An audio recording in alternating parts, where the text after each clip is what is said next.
You're trying to study, laptop open, notes out. You told yourself this time it would be different. 20 minutes later, you're on your phone. You don't remember picking it up. You just woke up there. One notification, one swipe, and somehow 40 minutes are gone and the work is exactly where you left it.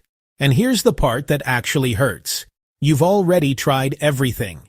App timers, grayscale mode, phone in another room, focus playlists, website blockers. You've downloaded more productivity apps than you care to admit, and none of it stuck. Here's why. You're not losing to a bad habit. You're losing to a system. A system built by some of the smartest engineers in the world, funded by billions of dollars, optimized over years specifically to beat you. And willpower, the only weapon you've been given, was never going to be enough. But redesign? That's a fight you can actually win.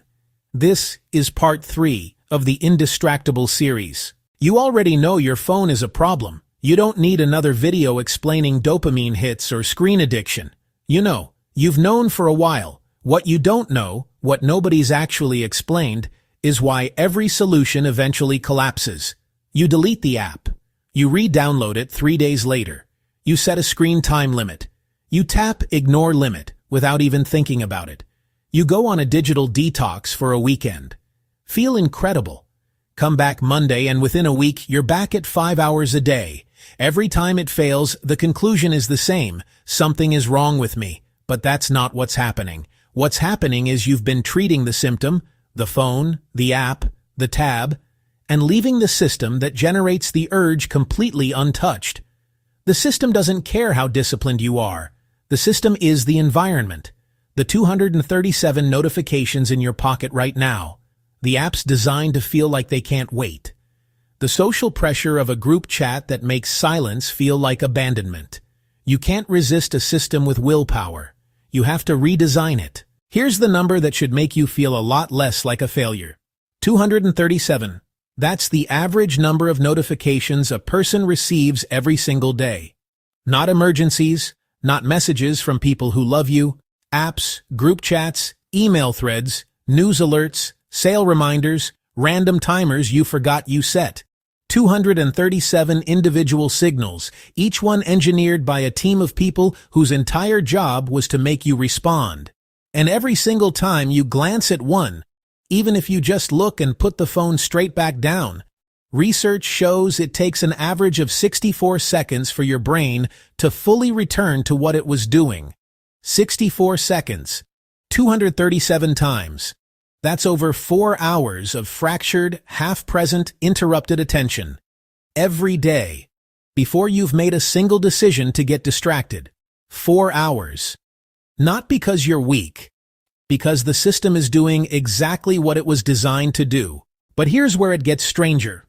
Researchers at the University of Texas put 2 groups of people at a desk and gave them cognitive tasks. First group, phones on the desk, face down, silent, all notifications off. Second group, phones left in a completely different room. The people with phones on the desk performed measurably worse. Lower working memory, weaker reasoning, shallower concentration. The phone didn't buzz, didn't vibrate, didn't do a single thing, and it still pulled their focus away. Your brain is already half attending to the phone before any signal arrives. Flipping it face down isn't a solution. It's moving the problem 1 centimeter to the left. So what do people do when they hear this? They try harder. Stricter rules, earlier bedtimes, a whole new system they've committed to this time. And it works. For a day, maybe a week, until one stressful afternoon breaks through. Coursework piles up. The group chat moves fast. Someone posts something unexpected, and the rule, the one they were so sure about, quietly dissolves. Not with a dramatic crash, with 100 tiny exceptions that each felt justified in the moment. The detox didn't save them either. They came back refreshed, clear-headed, recharged, walked back into the exact same environment, same notification settings, same app layout, same default configurations on every device, and within days the environment won again. Because they rested. They did not redesign. Here's what changes everything. And it's the part most people get wrong. The phone is not the source of the problem. The source is the architecture underneath it. The defaults. The settings nobody ever changed because nobody ever thought to question them. And once you see that clearly, the fix stops feeling impossible. Everything I just told you? It only works if you do one thing first. And almost nobody does it. Here it is. Flip the default. Right now, every app on your phone has permission to reach you at any moment of any day, unless you've specifically gone in and turned it off. That's the default. Interruption is the baseline. Your attention is the opt-out. Flip it. Notifications off for everything. All of it. Then go back deliberately and switch on only the ones that genuinely need real-time access to you. For most people, that's calls and messages from a small number of specific people. Maybe one app that actually matters in real time. Everything else, off. Not silenced, off. You're not giving anything up. You're making a conscious decision about which signals earn a place in your day, instead of letting every app developer make that decision by default. Nir Eyal calls this hacking back your external triggers, and it works channel by channel. Phone, notifications off, opt in deliberately to what matters. Email, close the tab. Check it at 2 specific times you decide in advance. The inbox is a waiting room. You control the visiting hours. Group chats. This one feels hardest because it feels social. But most things that feel urgent in a group chat aren't. Set your status. Define your response window. Let people know when you're in. The stuff that genuinely needs you in real time will find another way. Desktop. Every open browser tab is a trigger you've manufactured yourself. Each one is a small signal pulling at the edge of your focus.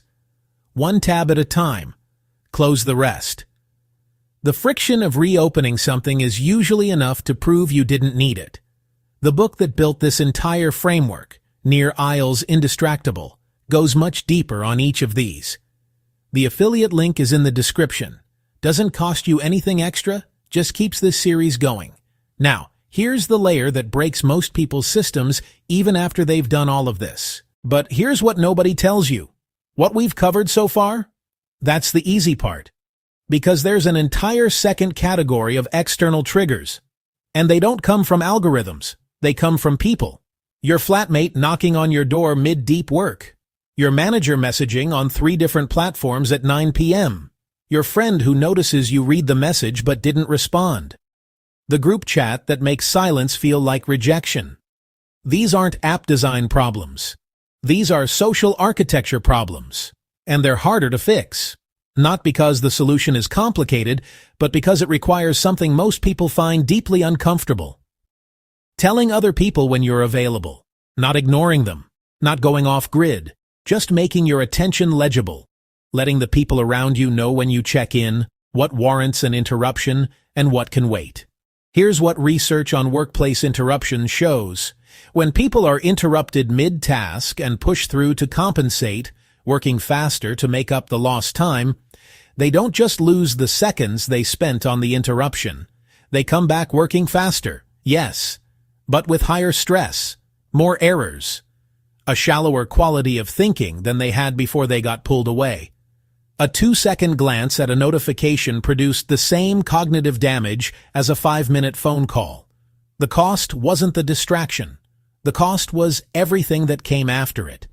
Which means every person who has access to you without friction isn't just interrupting your work.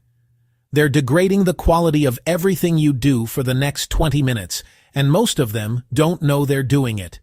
When you explain your system clearly, I check messages at these times. This is what's actually urgent. This is what can wait.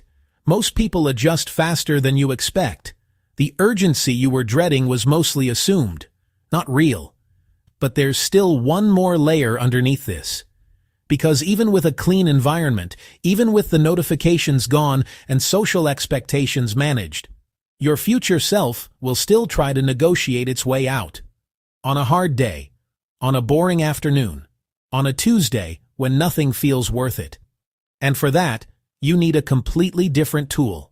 That's the next video. Here's everything this one gave you. 237 notifications a day, 64 seconds of lost focus each. That's 4 hours of fractured attention before you made a single choice to get distracted. Not a discipline problem, a system problem. The phone face down on the desk still degraded focus in the Texas study, because proximity alone is enough. Resting over a detox weekend doesn't fix it because you came back to an unchanged system. The redesign is one move. Flip the default. Notifications off for everything. Opt in deliberately to what actually matters. Email on a schedule. Group chats on your terms. One browser tab at a time. Make focus the frictionless path and distraction the one that costs effort. And the social layer, the interruptions from real people, gets handled the same way. Make your availability clear. Set the expectation. Most urgency is assumed, not real. So here's the truth. You were never undisciplined. You were living inside a system designed by some of the smartest engineers in the world to keep you inside it. You didn't need more willpower. You needed a better design. Now you've got one. We're not done. This is part 3 of the Indistractable series. The next video covers the one tool that makes everything you just built actually hold, even when your future self tries to negotiate out of it on a hard day. It's the oldest focus technique in recorded history, and most people have never heard of it. If you don't want to miss it, you know what to do. Subscribe.